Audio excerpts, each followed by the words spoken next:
So at 6 months, we're starting to really do some of the testing, and you might want to prepare your athlete or your, doesn't necessarily have to be an athlete, whoever, that it's going to be able to return for the testing too. So there are a few tests that we do. We talked about the heel rise test already, but the jumping test that we're doing too is a drop down jump and then see how high they jump. We use a light mat, or we also use, you can use the force plate. So a drop counter movement jump, we're looking at the counter movement jump, and we also use it single leg hopping. So we're going to review those here, and those are also, the reason we're testing them is because we're using, if they can do really well on these tests, they are actually ready for the return to field and the return to sports pathway, because these are some of the hardest thing for the Achilles to be able to do.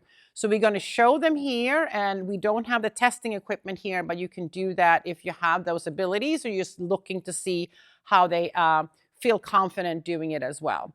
So the first thing we usually do is the single leg jump, high jump. So the single leg counter movement jump. So what you're doing for this test is you're going to have your hand behind your back now, because we don't want to be able to swing with the arms. You're going to stand on one leg. You're allowed to bend down and then jump as high as you can. So jump, do that. Excellent. And then do the other side. Nice. And then do the right side again. How did that feel? Good. And then do the left side. Excellent. So you can rest. So when you're doing this, one of the things too, if you don't have the ability to test how high they can jump, you can also have your camera. You can kind of looking at the camera to kind of determine both quality and quantity, to looking at how the jump is. One of the things to think about is we want to test both sides and we want to compare. This is less of a test purely for the calf and the Achilles tendon. It's more of a test of the lower leg. So this is sometimes when we see people can jump really high, but if we can measure where the forces are, we see that people after a rupture might be able to compensate a little bit more with the knee, and that's perfectly fine. So this is the first test we do.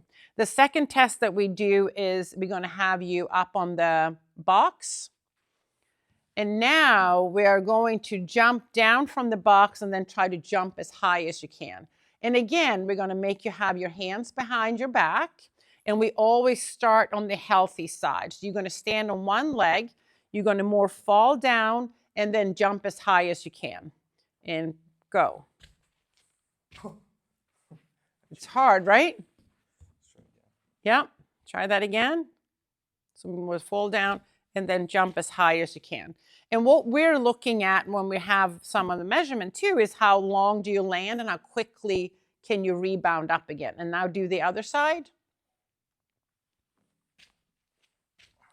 Excellent. So those are the tests that we're looking. This is the drop counter movement jump.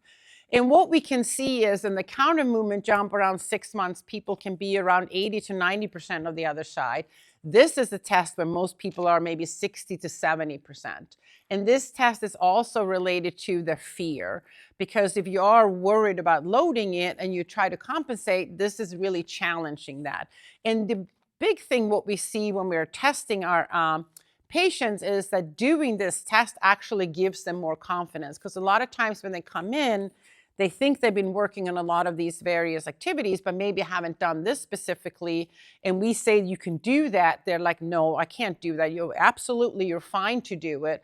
And I think it gives them an indication of that they actually can do things. And then they know what they can work on. And it kind of builds on that being able to have less fear of the loading.